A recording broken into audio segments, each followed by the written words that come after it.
ओम शांति। 16 अगस्त 2022। अभी पढ़ेंगे प्यारे प्यारे मीठे मीठे शिव बाबा की मुरली। मीठे बच्चे, तुम्हें पवित्र रहने का व्रत लेना है। बाकी निर्जल रखने, भूख हड़ताल आदि करने की जरूरत नहीं। पवित्र बने तो विश्व का मालिक बन जाएंगे। प्रश्न: इस समय दुनिया में सबसे अच्छे कौन है और कैसे? उत्तर: इस दुनिया में इस समय सबसे अच्छे गरीब है, क्योंकि गरीबों को ही बाप आकर मिलते हैं। साहूकार तो इस ज्ञान को सुनेंगे ही नहीं। बाप है ही गरीब निवाज, गरीबों को ही साहूकार बनाते हैं। गीत है: आज के इंसान को क्या हो गया है, कितना बदल गया इंसान। ओम शांति। बच्चों ने गीत सुना। वह दैवी प्यार जिसको ईश्वरीय प्यार कहे, अब ईश्वर प्यार सिखलाते हैं कि कैसे एक दो को प्यार करना चाहिए।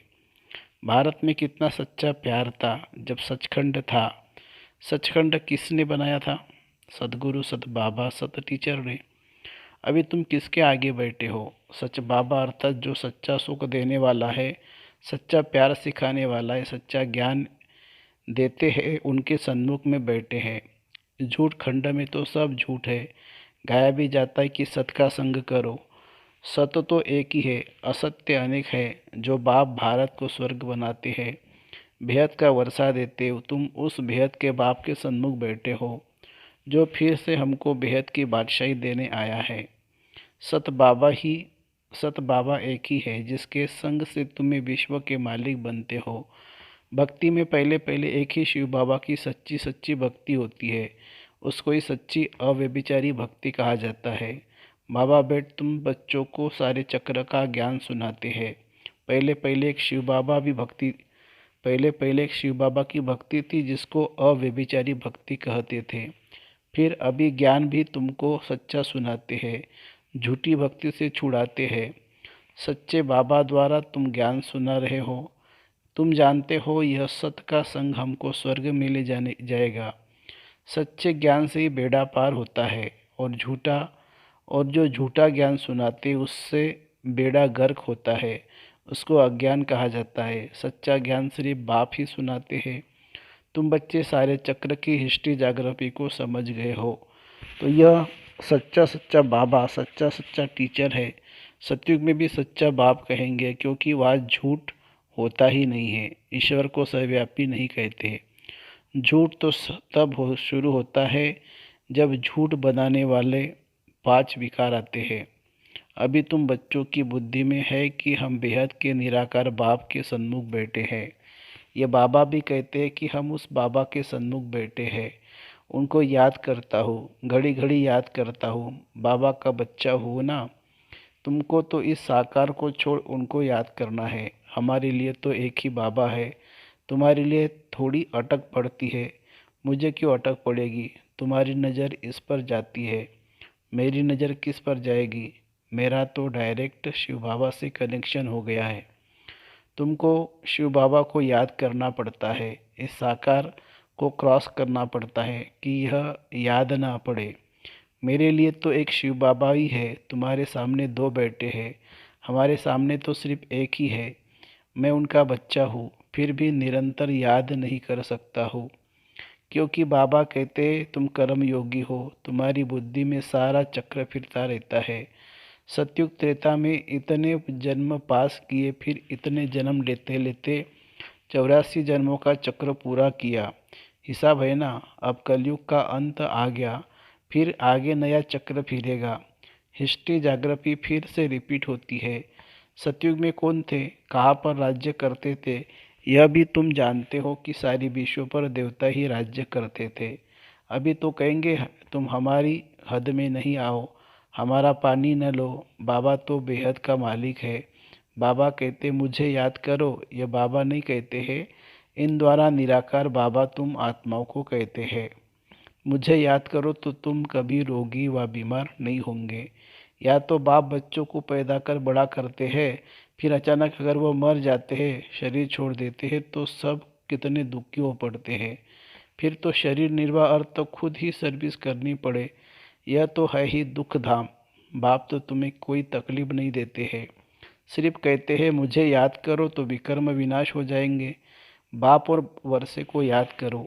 बच्चा जानता है कि बाप से हमको वर्षा मिलना है, तो भी अपना धंधा दूरी जरूर सीखते हैं। वर्षे के लिए बैठ तो नहीं जाएंगे ना। बाकी सिर्फ जो राजाई में जन्म लेते हैं वह वर्षे के लिए बैठते हैं। बहुत दान पुण्य करने से राजाई घर में जन्म मिलता है। राजाई भी संभालनी पड़े, वह राजाई तो पतित है। अब तुम्हें पावन राजाओं के पास जन्म लेना है। लक्ष्मी नारायण के घर में वह सूर्यवंशी राजाई में जन्म लेना है। वह कोई प्रकार का दुख होता नहीं है, सभी दुखों से छूट जाते हो। बाबा आकर धीरज देते हैं, अभी यह अंतिम जन्म है, तुम्हारी तो जन्म जन्मांतर से यह हालत होती आई है। बच्चे गिरते ही आए हैं, दुखधाम में सुखधाम कहाँ से आए? यहाँ तो दुख बहुत है, सुख अल्पकाल का है। भल बड़े बड़े आदमी है, उन्हों को भी दुख ही दुख है। इस समय जो भी गरीब है वह सबसे अच्छे है। बाबा आए आए ही है गरीबों को साहूकार बनाने। दान भी गरीबों को करना होता है, सब साधारण है ना। बाकी जो लखपति है, जिनके पास करोड़ों रुपया है, कितना भी उन्हें समझाओ फिर भी अपने धन की कितनी मगरूरी रहती है। बाबा कहते हैं ऐसे को क्या धन देना है, मैं तो हूँ ही गरीब निवाज। ऐसी कन्या माता ही ज्ञान लेती है, कन्या का कितना मान है, सब उसे पूछते हैं। फिर शादी करने से पुजारी बन जाती है। हम आधा कल्प पूज्य फिर आधा कल्प पुजारी बने हैं। कन्या तो इस जन्म में ही पुजारी बन जाती है, कितना पावन है। शादी करने से पुजारी पतित बन जाती है। पति को परमेश्वर समझ माथा टेकती रहती है, उनके आगे दासी बनकर रहती है, तो बाबा आकर दासीपने से छुड़ाते हैं। बच्चे वृद्धि को पाते जाते, तुम समझा सकते हो। हम प्रजापिता ब्रह्मा के बच्चे शिव बाबा के पोतरे हैं, उनकी मिल्कियत पर हमारा हक लगता है। उनकी मिल्कियत है ही बेहद की, विश्व का मालिक बनाते हैं। उनका फरमान है बच्चे माँ कम याद करो। तुम्हें सत्य कहता हूँ, तुम नारी से लक्ष्मी बन जाएंगी।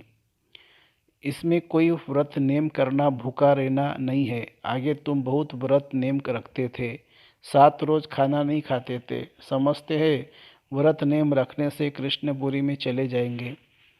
वास्तव में सच्चा व्रत है पवित्र रहने का। वह तो हट से भूखे रहते हैं। तुम बच्चों को कुछ भी भूख हड़ताल आदि नहीं करना है। हाँ, तुमको पावन बनने की ही हड़ताल करनी है। हम सबको पावन बनाएंगे, तुम्हारा धंधा ही यह है। बाकी निर्जल रहना, खाना पीना, खाना नहीं खाना, इससे कुछ होता नहीं है। तुम सिर्फ पवित्रता की प्रतिज्ञा करो। माता को पति को मरने से बहुत दुख होता है। उन्हों को जाकर समझाना चाहिए कि अब पतियों का पति आया हुआ है। वह कहते हैं सिर्फ मुझे याद करो तो स्वर्ग के मालिक बनेंगे। यह तो पतियों का पति बापों का बाप है। पति मर जाए तो स्त्री को ज्ञान समझाए, शिव बाबा से सगाई करानी चाहिए। समझाना है कि तुम रोती क्यों हो, सतयुग में कोई रोते नहीं है। या देखो सब रोते रहते हैं। भारत में सच्चा सच्चा देवताओं का राज्य था, आज तो एक दो को मारते कूटते रहते हैं। आसुरी राज्य है ना। लक्ष्मी नारायण का चित्र बहुत अच्छा है, इसमें सारा सेट है, त्रिमूर्ति लक्ष्मी नारायण राधे कृष्ण भी है। ये चित्र भी अगर कोई रोज देखता रहे तो याद रहे कि शिव बाबा हमको ब्रह्मा द्वारा यह बना रहे हैं। घर में भी छोटे छोटे बोर्ड बनाकर लिख दो, बेहद के बाप को जानने से तुम 21 जन्मों के लिए स्वराज्य पद पा सकते हो। धीरे धीरे बहुत मनुष्य बोर्ड देखकर तुम्हारे पास आएंगे। तुम रूहानी अविनाशी सर्जन हो, रूहानी सर्जरी का कोर्स पास कर रहे हो।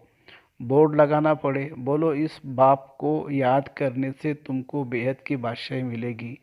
बाबा ने प्रश्न बहुत अच्छे लिखे हैं। बाबा के कितने रूहानी बच्चे हैं।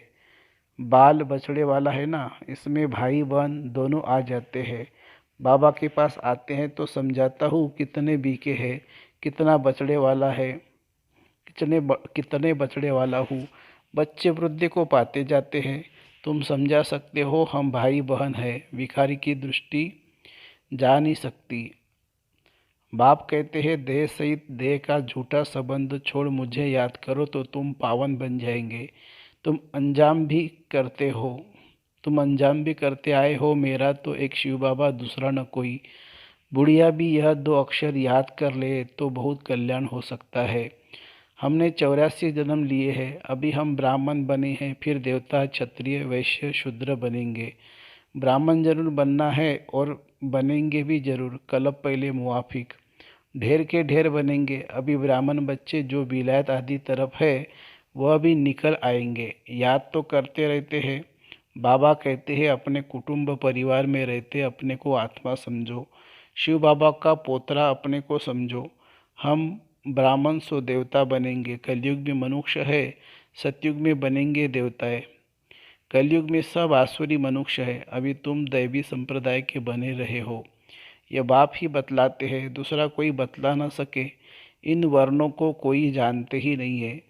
तुम ब्राह्मण ही नॉलेज समझा सकते हो। जब तक कोई तुम बी के द्वारा ज्ञान न लेवे तब तक समझ नहीं सकते हैं। तुम ही दे सकते हो। इसमें दिल बड़ी साफ चाहिए। दिल साफ मुराद हासिल। कोई कोई की दिल साफ नहीं होती है। सच्ची दिल से सच्चे बाप की सेवा में लग जाना चाहिए। हॉबी होनी चाहिए। हमारा काम है समझाना। यह भी जानते हो 108 से माथा मारेंगे तो कहीं एक की बुद्धि में बैठेगा। एक दो को निकल जाएंगे, एक दो निकल आएंगे। जो कलब पहले निकले होंगे, बीके बना होगा वही आएगा। थकना नहीं है, तुम मेहनत करते रहो, कोई ना कोई निकल पड़ ही पड़ेगा। कहाँ भी जाओ, मित्र संबंधी के पास जाओ, शादी मुरादी में जाओ, हर एक के कर्म अनुसार राय दी जाती है। मुख्य है पवित्र रहने की बात। कहाँ बाहर खाना भी पड़ता है। अच्छा, बच्चे शिव बाबा की याद में रहेंगे तो माया का असर नहीं होगा। बाबा सबको छुट्टी नहीं देते हैं। लाचारी हालत में देखा जाता है, नहीं तो नौकरी छूट जाएगी। हर एक को अलग अलग राय दी जाती है। दुनिया बहुत खराब है, कईयों के साथ रहना होता है। एक कहानी भी है। गुरु ने चेले को कहा शेर की गुफा में रहो, वेश्या के पास रहो, परीक्षा लेने भेजा। वास्तव में वो कोई परीक्षा नहीं है, ये तुम बच्चों के लिए है। तुमको शेर के पास तो नहीं भेजेंगे। बाप तो समझाते, कोई भी हो उन्हों को बाप का परिचय दो। दिन प्रतिदिन बुद्धि का ताला खुलता जाएगा। झाड़ बढ़ना तो है ना, तब तो विनाश भी शुरू हो। इनसे पहले विनाश हो इनसे पहले विनाश तो हो न सके। यहाँ तो राजधानी स्थापन हो रही है। बाप तो कहते हैं सिर्फ मुझे याद करो। अच्छा, मीठे मीठे सिकी लदे बच्चों प्रति माता पिता बाप दादा का याद प्यार और गुड मॉर्निंग। रूहानी बाप की रूहानी बच्चों को नमस्ते। हम रूहानी बच्चों की रूहानी माता पिता बाप दादा को याद प्यार, गुड मॉर्निंग और नमस्ते बाबा, नमस्ते। धारणा के लिए मुख्य सार। नॉलेज को धारण करने के लिए दिल बड़ी साफ रखनी है। सच्ची दिल से बाप की सेवा में लगना है। सेवा में कभी भी थकना नहीं है। दूसरी पॉइंट, वायदा करना है मेरा तो एक शिव बाबा दूसरा न कोई। देह से देह के सब झूठे संबंध छोड़ एक से सर्व संबंध जोड़ने हैं। गरीबों को ज्ञान धन का दान देना है। वरदान, भाग्य और भाग्य विधाता की स्मृति से सदा सुख रहने, सदा खुश रहने और खुशियाँ बांटने वाले सहयोगी भवो। भाग्य और भाग्य विधाता की स्मृति से सदा खुश रहने और खुशियाँ बांटने वाले सहयोगी भवो। संगम युग का खुशियों का युग, मौजों का युग है, तो सदा खुशी में रहो और खुशियाँ बांटते रहो। भाग्य और भाग्य विधाता सदा याद रहे। बाप मिला सब कुछ मिला। यह स्मृति ही सहयोगी बना देंगी। दुनिया वाले कहते हैं कि कष्ट के बिना परमात्मा नहीं मिल सकता, और आप कहते हैं घर बैठे बाप मिल गया। जो सोचा नहीं था वह मिल गया। खुशियों का सागर मिल गया। इसी खुशी में रहो, यह भी सहज योग है। स्लोगन है, शुद्धि और विधि पूर्वक हर कार्य करने वाले ही सच्चे सच्चे ब्राह्मण हैं। शुद्धि और विधि पूर्वक हर कार्य करने वाले ही सच्चे सच्चे ब्राह्मण हैं। अच्छा, ओम शांति शांति शांति। शुक्रिया बाबा, शुक्रिया। Thank you Baba, thank you.